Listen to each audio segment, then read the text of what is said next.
Hello everyone, Komal Sharma this side, and here I welcome you all at your own Gargi classes, a place where you can easily get all the informations relevant to your competitive exams.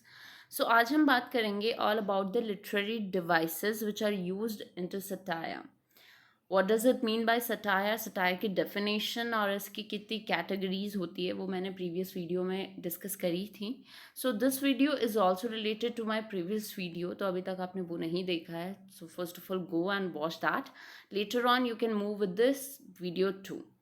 सो आज हम बात करेंगे literary devices के बारे में जो कि satire में यूज़ की जाती है. ठीक है, वो सारी डिवाइसेस जो कि सटायर को और भी ज़्यादा कॉमिक एलिमेंट्स प्रोवाइड करती है.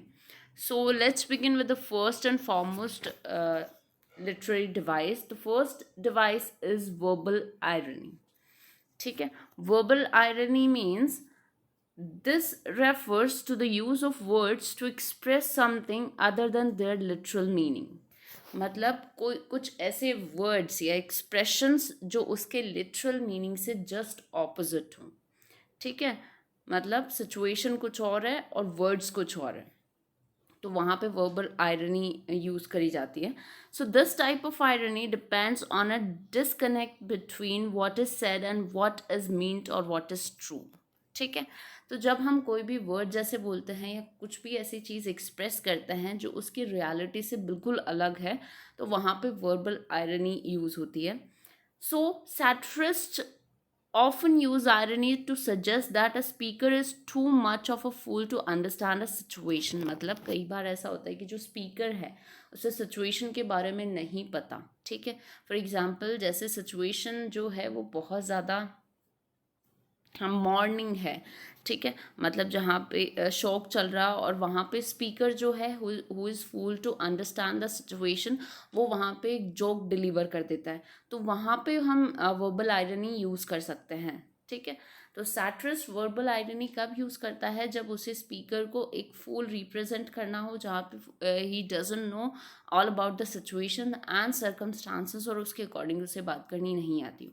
सो इफ़ अ पब्लिक ऑफिशियल, यहाँ पे एक एग्जाम्पल है, इफ़ अ पब्लिक ऑफिशियल, एक गवर्नमेंट ऑफिशियल है, told a group of citizens there is nothing to worry about right after a dam had broken before their very eyes. मतलब एक बहुत सारे लोग खड़े हैं, पब्लिक खड़ी है और वहाँ पे एक डैम बुरी तरीके से टूट जाता है और वहाँ पे एक पब्लिक ऑफिशियल जो कि उन्हीं लोगों को रिप्रेजेंट कर रहा है वहाँ पे, तो वो बोलता है there is nothing to worry about this, एक डैम ही तो टूटा है, क्या हो गया. तो ये होती है वर्बल आयरनी कि सर्कमस्टांसेस कुछ और है और तुम्हारे वर्ड्स कुछ और है. So this would make for an effective satire of a government's careless response to a natural disaster. कि natural disaster पे जो careless response जो उस public official ने दिया, that is verbal irony. ठीक है, मतलब words की irony कि situation की demand के just opposite words express करना, words या फिर expressions we can say. Another device is an anachronism. Anachronism का मतलब क्या होता है? A person or thing that belongs to a time period other than the one during which a piece of writing is set. Satirists might use anachronism to demonstrate how out of touch a subject is with his or her society. तो basic anachronism का direct मतलब होता है old fashioned. ठीक है, जिस situation या जिस एरा में आप हो उस एरा से जिसके बारे में आप बात कर रहे हो, जो भी सर्कमस्टांसेस प्रेजेंट कर रहे हो, वो उस एरा से बिलोंग नहीं करती हो. ठीक है, वहाँ पे एनाक्रोनिज्म जो डिवाइस है, लिटरेरी डिवाइस है, वो सटायर में यूज़ करी जाती है. जब ओल्ड फैशन किसी को रिप्रेजेंट करना हो, किसी चीज़ को रिप्रेजेंट करना हो या किसी पर्सन पर्टिकुलर ह्यूमन बीइंग को रिप्रेजेंट करना हो. फॉर एग्जाम्पल 21st सेंचुरी का कोई पर्सन और बात कर रहा है ऐसे जैसे वो 18th सेंचुरी या 19th सेंचुरी से बिलोंग करता है, तो वहाँ पे सटायर हो जाता है. और ये जो लिटरेरी डिवाइस है जो यूज़ की जाती है इस चीज़ को रिप्रेजेंट करने के लिए, उस ओल्ड फैशनिज्म को, तो वहाँ पे हम जो डिवाइस यूज़ करते हैं that is anachronism. Another device is parody. Parody is the imitation of a literary style for humorous effect. जब आप किसी ह्यूमरस इफेक्ट के लिए या फिर किसी एक पर्टिकुलर वर्क फॉर्म को क्रिटिसाइज करने के लिए उसे इमिटेट करते हैं. Satirical authors use parody to attack literary convention and traditional forms of rhetoric, often by exaggerating the key characteristics of the genre until they seem ridiculous or nonsensical. किसी भी particular literary जो convention है या फिर जो traditions है जो या फिर किसी भी rhetoric form को imitate करना, उन्हें इतना ज़्यादा एग्जैजरेट करना उनके कैरेक्टरिस्टिक्स को कि वो रिडिकुलस बन जाए या फिर वो नॉनसेंसिकल दिखने ना लग जाए. मतलब जो भी पुरानी चीज़ें हैं या फिर जो भी लिटरेरी स्टाइल्स हैं, ओल्ड जो लिटरेरी स्टाइल्स है जो कि बहुत ज़्यादा एग्जैजरेटेड होती थी, तो उन्हें कॉपी करना, इमिटेट करना और इस तरीके से रिप्रेजेंट करना that they were fools to use such styles और डिवाइसेस.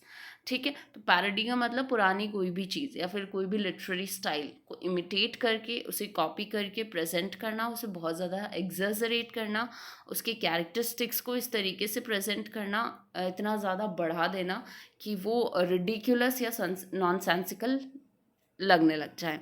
सो पैरोडी का यूज़ कुछ इस तरीके से होता है सटायर्स में. Another device is understatement. Understatement is downplaying something's size, significance or equality. जब आप किसी की साइज को या सिग्निफिकेंस को, उसकी इंपॉर्टेंस को या क्वालिटी को डिक्री कर देते हो. ठीक है, so the device is useful to satirist because it can often be used to portray a speaker as deceptive or foolish.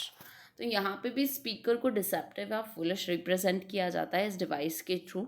Irony के जैसा ही रोल प्ले किया जाता है क्योंकि यहाँ पे जो स्पीकर है वो जो सर्कमस्टांसेस, जो सिचुएशन की डिमांड होती है उससे डिक्री होके, उससे डिप्रेस होके बात करता है. ठीक है, सो किसी भी सिचुएशन को या सर्कमस्टांसेस को या किसी भी लेवल को डिक्लाइन करके उसके साइज़ को, उसके सिग्निफिकेंस को, उसकी क्वालिटी को डिक्री करके और फिर कोई वर्ड्स बोलना. So there we use this literary device in satire, that is understatement. ठीक है, किसी के स्टेटस को डिक्लाइन करना, सप्रेस करना. ठीक है, another device is over statement. Understatement का जस्ट ऑपोजिट हो गया ओवर स्टेटमेंट. ओवर कॉन्फिडेंस से हम इसको इक्वलाइज कर सकते हैं. So overstatement is the exaggeration of something size. Understatement तो क्या हो गया था, किसी की साइज, सिग्निफिकेंस या क्वालिटी को डिक्री करना, उसे डिक्लाइन कर देना, और यहाँ पे उसे एग्जैजरेट कर देना, बढ़ा देना. So that this device can also be used to underscore speaker's shaky grasp on the reality of any given situation. मतलब सिचुएशन कुछ और है लेकिन जो स्पीकर है वो ये और कॉन्फिडेंस शो करता है that I know the situation, और वो सिचुएशन को एग्जैजरेट करके बताता है. तो वहाँ पे ओवर स्टेटमेंट जो लिटरेरी डिवाइस है वो सैटरिज्म में काम में आती है. So that satirist use the device to expose the disconnect between what someone says and the reality of the situation. कि सिचुएशन की रियलिटी कुछ और है बट जो स्पीकर है वो ये प्रिटेंड करता है दैट आई नो एवरीथिंग, और वो उस चीज़ को एग्जैजरेट करके बताता रहता है. तो वहाँ पे ओवर स्टेटमेंट जो सटायर है वो यूज़ होता है, जो लिटरेरी डिवाइस है सॉरी सैटरिज्म में यूज़ होती है. Another device is juxtaposition. Juxtaposition एक ऐसी लिटरेरी डिवाइस है in which an author places two things next to each other to highlight the contrast between them. जब दो चीज़ों को साइमल्टेनियसली रिप्रेजेंट करी जाए, उनमें डायरेक्ट कॉन्ट्रास्ट हो, उनमें डायरेक्ट कंपैरिजन हो, कॉन्ट्रास्ट हो, और उनके जो कॉन्ट्रास्ट है उन्हें हाईलाइट किए जाए. So in satirical writing, juxtaposition is especially effective and the combination is unexpected. जब unexpectedly दो चीज़ों को ऐसी चीज़ों को कंबाइन किया जाए जो एक दूसरे के जस्ट ऑपोजिट हो, डे एंड नाइट. ठीक है, लव एंड हेट. तो इस तरीके से दो जस्ट ऑपोजिट चीज़ों को एक दूसरे के साथ में रखना, उन्हें सेटल डाउन करना और फिर उनमें कॉन्ट्रास्ट रिप्रेजेंट करना. So that is what we call the juxtaposition, which is also a literary device, helps to improve the satirical terms. Another device is malapropism. Malapropism का बेसिक मतलब होता है malapropism is the humorous and usually unintentional use of a word in the place of similar sounding one.